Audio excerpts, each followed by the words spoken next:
Welcome back, enthusiasts. We have John, we got Andreas, we got Alex here. We got a couple of fun topics.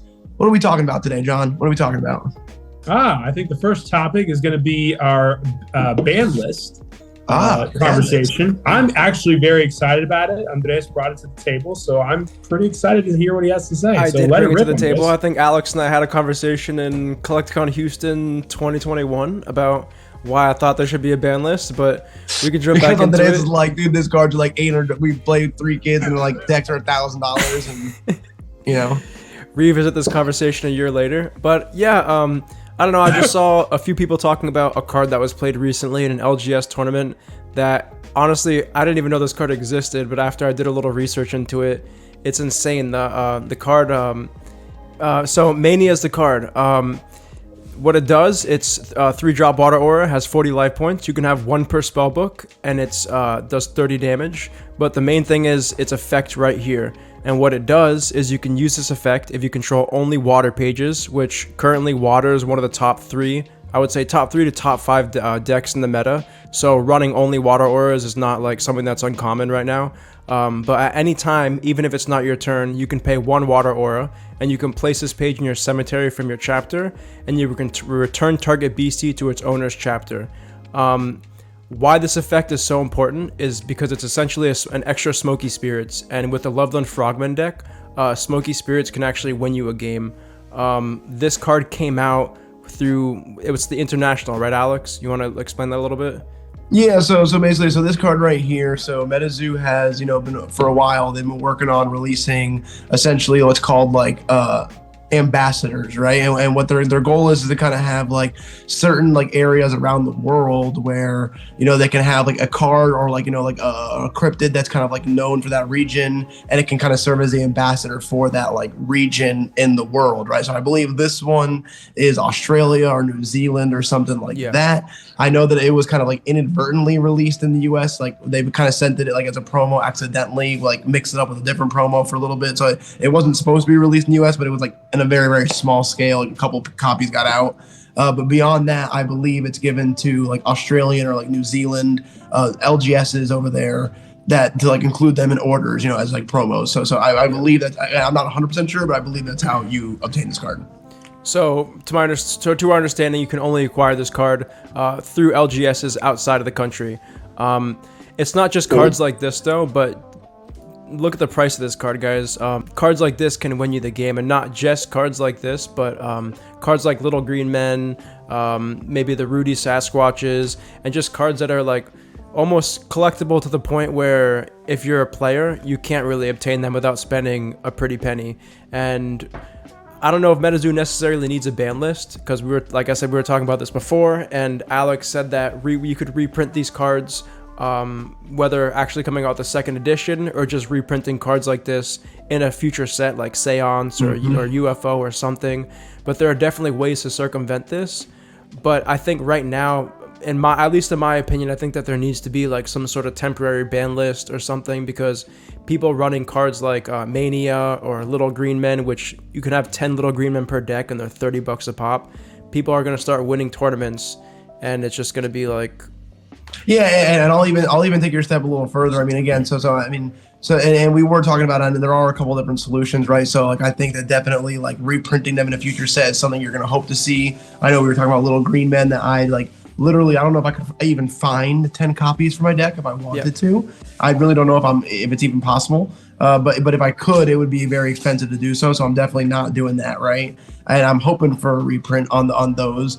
But yeah, I mean, I think that definitely, taking a step further, I mean, I think in the short term, you definitely going to see a lot of issues with it. I think that, one card that we haven't even talked about, I kind of just came to me while you were talking about it, is last year's Casters Cup, dude. Easton had the first place medal in his deck playing with it, and I don't know if you've ever seen what that card does, like I said, but that first place medal, and I know the idea is kind of like, he doesn't want to inhibit early players, like, but stuff, I get that, you know what I mean, but again, the reality is that card, he went against Kai, went against Poke Kai, like I said, Meta Kai now, and that one card like makes their decks very different. Like even if they were identical, like if Kai didn't have that card is incredibly powerful. And again, most people can't run that in their deck. And again, and all things considered, like even if Easton was like someone was equally as skilled as him, he has a card that nobody else can obtain. That's it. Yeah, it's a problem. First it's a place problem medals, potentially. even the release medals from these set releases, these can kind of get out of control too. One of my friends was telling me how through the pin clubs and through these dim mock collections and stuff, a lot of these cards have been reprinted with different set logos. So like you'll have Loveland Frogman with the Wilderness logo or Nightfall logo or something, and you can actually just kit your whole deck out with the same set and give them that like extra 30 plus attack or whatever it is from these release medals. And I don't know, I'm just afraid that the meta and the game is going to go in a direction that is like the paywall is going to be too big for certain people to actually compete and play in these tournaments. And yeah. I mean, again, well, like I said, and I think, like I said before, I mean, I think the idea is right to see if it can be avoided, right? An outright ban list. I think, try to create counters or, the direct counters through either the mini sets or the promos or future sets or whatever. Like I said, reprinting these cards if it's necessary, like try to find ways around an outright ban list. But again, I think with all these new TCGs, like we were talking about before, it literally is like slamming at the wall and kind of like, figure things out as you go. And you don't really want to like, necessarily, do these things right up front and like kill the momentum of your game. You kind of want to let it roll and then, kind of adjust it as you go. So again, I think they won't be afraid to create a ban list if they need to.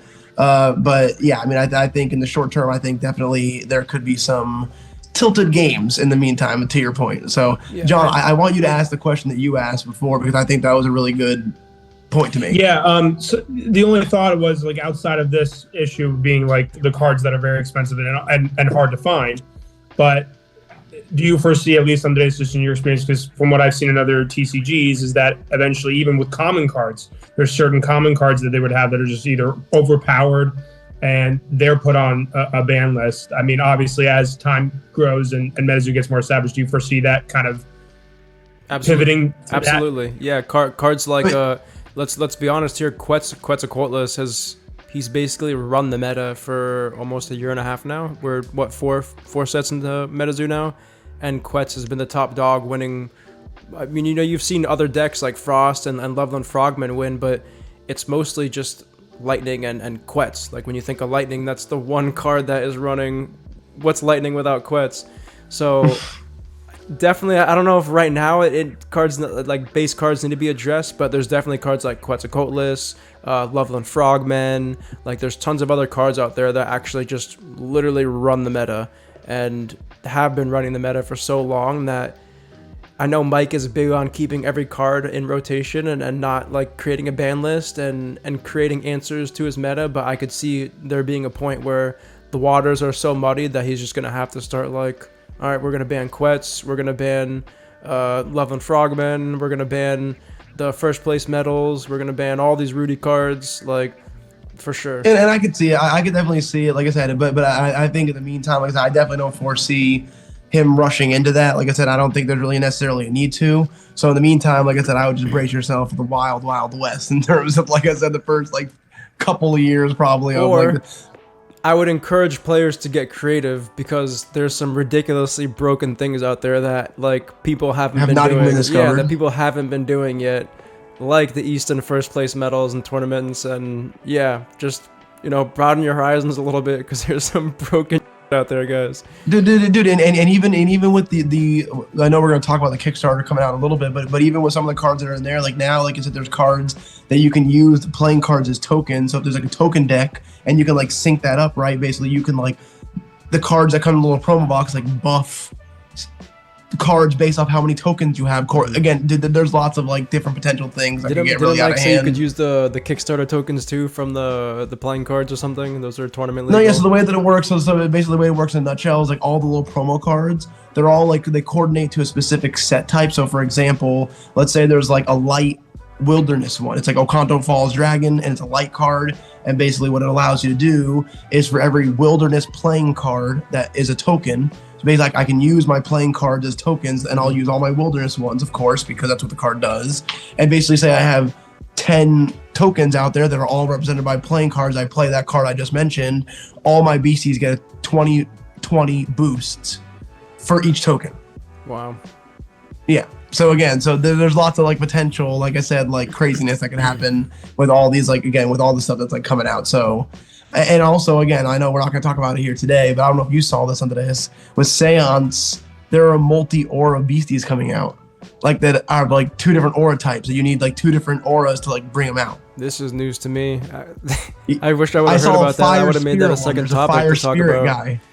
Yeah, there's like he's like a 2/2, like 2 fire, 2 spirit or something like that. I'm actually really happy that they're doing that. I know I talked previously. I don't know if I talked about it on the other podcast, but I've said it before that I think that Metazoo needs to start making more neutral costing creatures, just because like it encourages dual decks, dual aura decks, or even 3-color decks, and yeah, seeing dual colored creatures is huge thumbs up for me. I'm excited for that. Hopefully, people start running some dual color decks.